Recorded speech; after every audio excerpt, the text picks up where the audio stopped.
Everybody has a story that changes life. Sometimes it comes from a coincidence, but sometimes it's the real inspiration. So, are you ready to hear their success stories? Please welcome to the stage Buse Terim Bahçekapılı, Roberto De Rosa, and Refika Birgül to share with us their experiences. And digital marketing consultant Adinga Tamimi as the moderator. Thank you. Okay. Let's get closer. Let's get closer, yeah. Yes. Okay. Hello everyone. Merhaba herkese bu arada.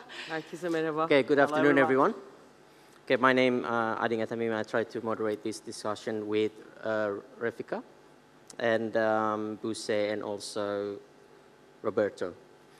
Okay, well, this is about the my victory story. So you have to inspire people who attend this event now with your story.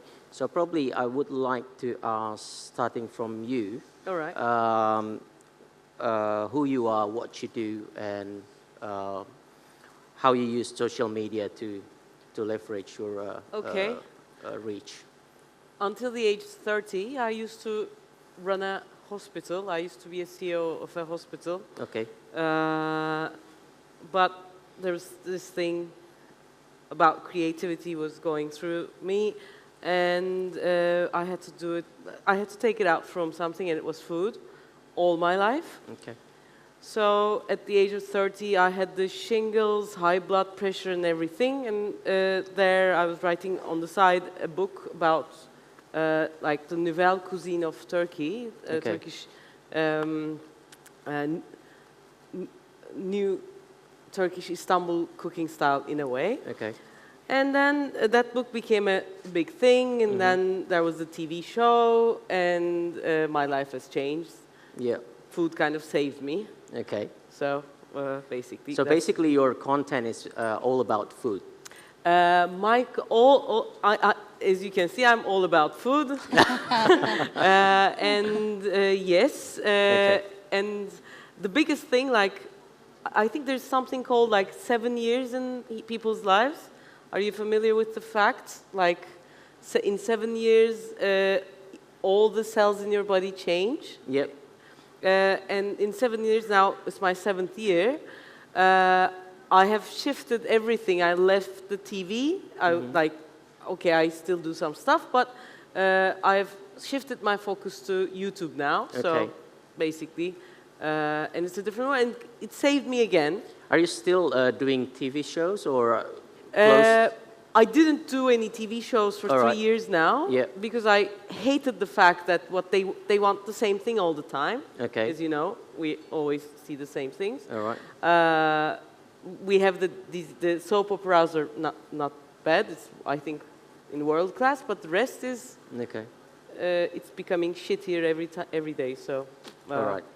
we're trying to change that. So.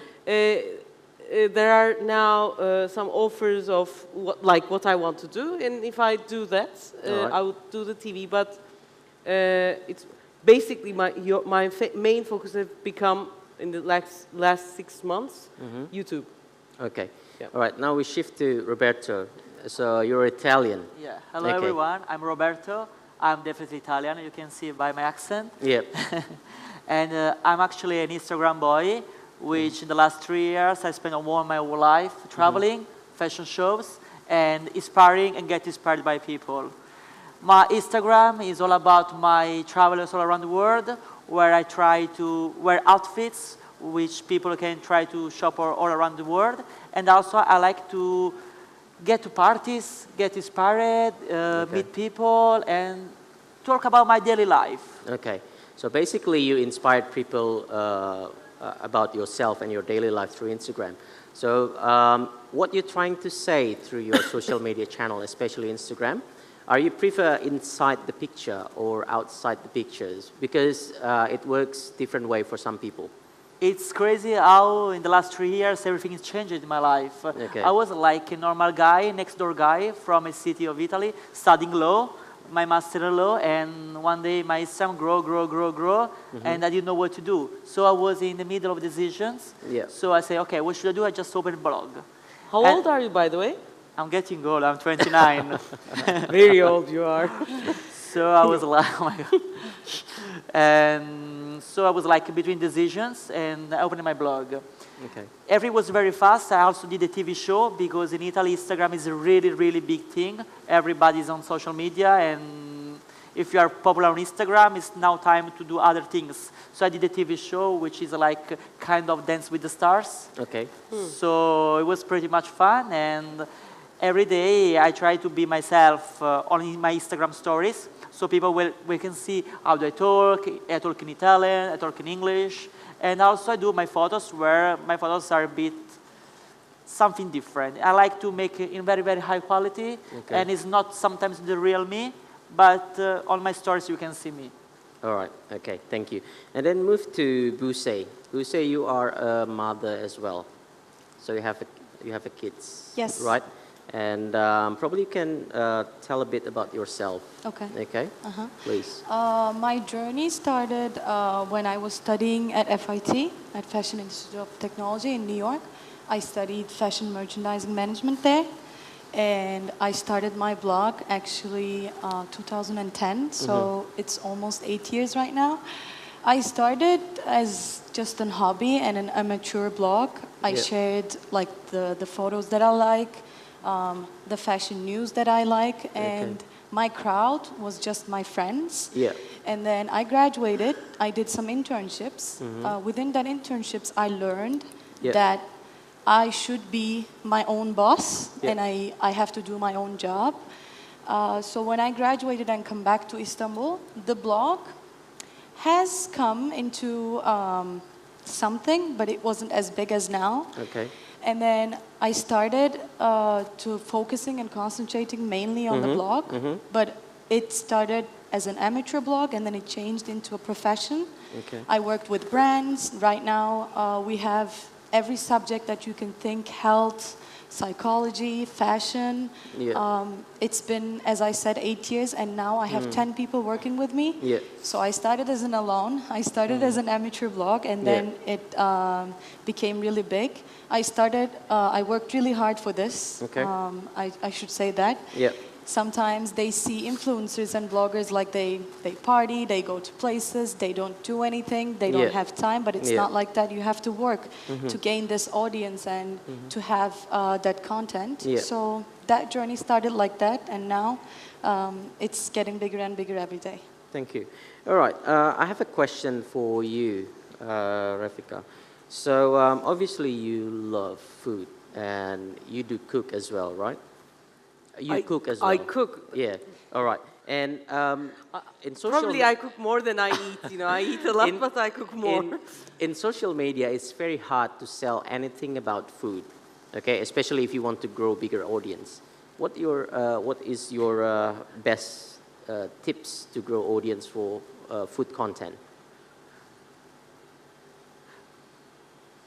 I think I didn't get the question. Do you mean so, like so, it's so hard basically, to sell? Basically, for example, if it's Roberto selling about old travel, okay, it's very easy because people enjoy what they see, okay, beautiful places and everything. But if you sell like food, okay, food pictures or food video, how can you make people interested with the content? Is there any special tips? I mean, like tips maybe? I know that travel is very high on the influencers, but I believe food is like, it's an instinct. Like when you see food, you get your saliva started, secretion, something happens in the stomach. Okay. This is so natural, and we are among friends, so I can say it's like porn, you know. And what you see affects your body. Physically affects your body. Okay. In fact, it's, I believe, even much easier through food to inspire people through food to get engaged. The thing is, same in fashion, same in travel, you have to be naked with the food. You have to be sincere. And if it doesn't happen like that, like if you see something and like you work for 2 hours to make that thing, but you show it like as it's done in 15 minutes. That doesn't work. You have to be like there, and the colors, the camera. Like I'm a camera crazy person. Now I know the angles from which camera comes with what lens, how big the tomato is going to be in. Like that kind of stuff is very important. And from 6-year-old, 4-year-old children to 80-year-old men, food is for everyone. I have audiences in those different kind of people, so it's not hard. It's just, it has to come just from here. Okay, all right, okay. So you turned from a TV celebrity to be a YouTuber. Yep.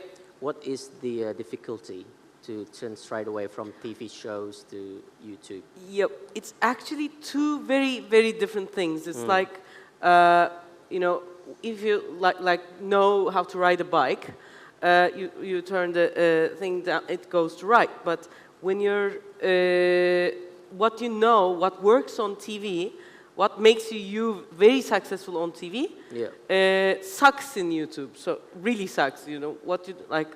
You have the perfect shots and everything. The world is great.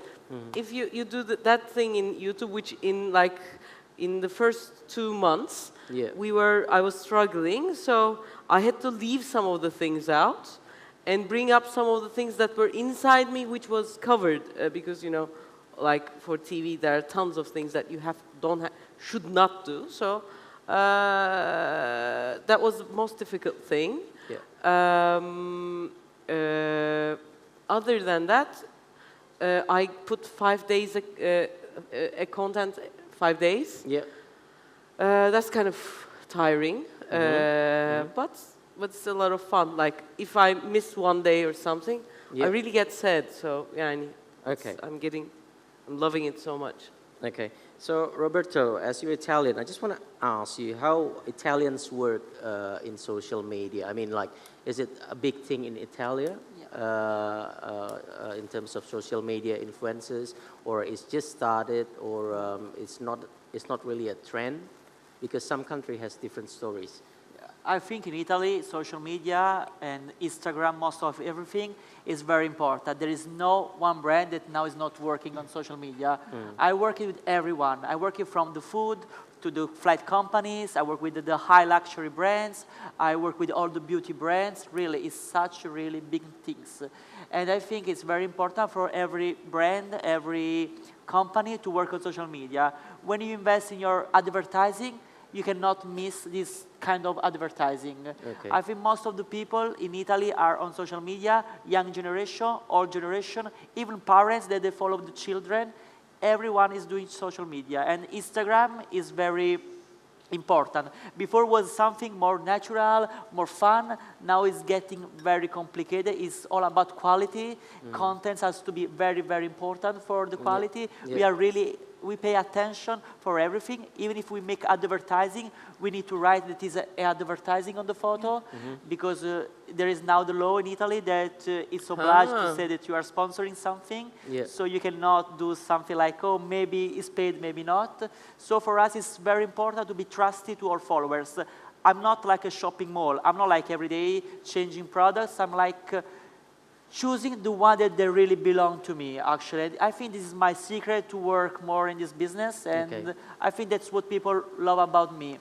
And of course, I try to mix my real life with my sponsorship, with my travels, with my work, but trust us, behind a single influencer on Instagram, there is so much hard work. There is public relations, there is contract, there is marketing, there is a strategy. There are people working with us, like our agents or our team. So trust us, it's very, very hard work just behind the photo. I wish I could have a YouTube channel like you do, but for me it's very hard. As you say, you just to be naked in front of a camera, and for me it would be maybe too much. With Instagram, we still can cover ourselves. We can just still study a bit more about a picture, so I prefer still my Instagram channel. Okay.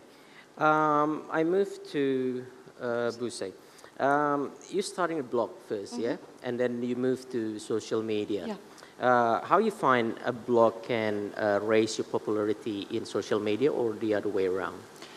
When I started, blogs and blogging was a trending. A huge trend. Yeah, it was Yeah. it wasn't as huge, but Yeah. it was trending. Yeah. And then when I came back to Istanbul after I graduated, it became a trend. Back then, no one knew what a blogger is or what a blog is. But right now, we have a new term, and right now they're calling us influencers. So blogging was a big trend because you have your own magazine. Yeah. You can post whatever you like to post. Yeah. You can add your own comments. Okay. You can add your own thoughts. So I think it's a big power. All right. But right now, I think it's evaluated from blogging to Instagram. Yeah. We have new elements in our hands right now that is more powerful than the blogs. Right now, I don't want to call my website as a blog because it has everything inside. So it's not Okay. a specific blog about something. So yeah, it's definitely a big. So, being a blogger first and then turn to social media Yeah. influencers, how you find Instagram and blog? Is it you think Instagram can replace blog completely, or it's more like I complete think each other? it already replaced it. Yes, people still read about blogs, but Yeah. right now Instagram is the most popular thing in our Platform. hands. Yeah. Yeah. So everyone wants to use Instagram as their own blog. So Yeah. I think right now that evaluates that. Yeah. They still has their own blogs. Yeah. I have my website too, but I use even Instagram to promote my website too. So right now Okay. the first so tool. it's complement Yeah. each other. Yes. Okay. Can I That's ask cool. a question to Buse? Yes, please. Like your content, it would also go very well with Facebook. Yes. But But you, I don't use it that much. You don't use it. Why? The reason is I find Facebook old right now. Yes, I know Turkey still loves Facebook, and still Turkish people loves to use Facebook. I know you have a lot of followers in Facebook, but in my side we do fashion, and I think, Facebook is dead in fashion. Yeah. Really? Huh? We don't use That's Facebook. my opinion. I don't know. I think most of the fashion brands and us influencers, I think we like to use, because everything changes very quickly and we have to catch up that, and I think Facebook is back that. Is there, like, I thought, like, it's also for you, Facebook is kind of like coming back in a way because people want It's trying to come back, I back? think, but Okay. Also, Try. All right. Snapchat for us in Italy is totally over. Nobody uses Snapchat. Snapchat, yes, In same Italy here, it's it's just- over. Yes, Snapchat was a big thing too, and then Instagram started the story, and then Snapchat finished, I is don't dead. even have Okay, the app I anymore. think There was something called Periscope we don't remember I think, anymore. Yeah, it's I think, over. I mean, I believe every platform has plus and minus. So I think at some point, Buse works better with Instagram, Yeah. and you probably with Facebook and YouTube. Back to you again. You decide to move from TV to YouTube. So Yep. what is the next goal for you? Globally, going global. Because it's like I didn't get into this just for the fun of it. I believe Turkish food has deserves to. Is it especially only Turkish food? Yeah, what I do, I modernize Turkish food. I use very old techniques, very old stories. Okay. And then I mix and match. I use algorithms to do so. Right. And I mix and match the old ingredients to the old techniques, and like get a very old ingredient and get a, like, let's say, a technique, and mix and match, and it becomes a different recipe. Okay. So, and when you taste it, you get the feeling, oh, I know this, like it gives you the feeling of what your mom did cook. Yeah. And then also what you would find in, let's say, Hakkasan or something. Now, it gets you to a different journey. So what I want to do is, I always say, my mission is going to be over when a French guy on an ordinary day says to his girlfriend, I'm going to cook you Turkish lahmacun. When that day comes, my mission is going to be over. So to do so, we're going to have the YouTube in English and etc., etc., a few other stuff. That's basically what I want to go is I want to go there. Right. So everyone. Okay. Look, I still have a few questions, but I think we also need to concern about the time. And back to Roberto, what do you prefer? Is it a long-term collaboration or one-shot project? I do really prefer long-term collaboration. What's the story behind that? But because, you know, when it's like one-shot collaboration, we understand that sometimes some brands, they need to launch a product, a special capsule. It's okay, one-shot collaboration. But we have real people following us. So it's important to show to the people that we are not someone that just, oh, today I'm selling this water, tomorrow is another water, and tomorrow is some soda. So it's very important to feel the product be part of us. And I think people appreciate more. I think one shot, people forget very easily. We say if you have like long-term collaboration, people like it more, you feel part of the brand, and also the brand has got more engagement, more clients, more people looking for it. Okay, okay, good. So with you, Buse, what are your short and long-term plans or goals for the future? Right now, I have an e-commerce website where I sell baby shoes and baby items. The first long-term aim is I just want to make it bigger, and actually I want to tell it here first. No one knows right now, but Baby on the Go, our shoes brand, it's going to be starting selling in Saks Fifth Avenue very soon in New York. So it's expanding, and I want to expand globally. So my first short and long-term plan is this. Lovely. So I think we still have a few questions, but the time is not allowing us to do that. So thank you very much for being on stage. Thank you for having us. And give applause to Refika, Roberto, and Buse. Thank you.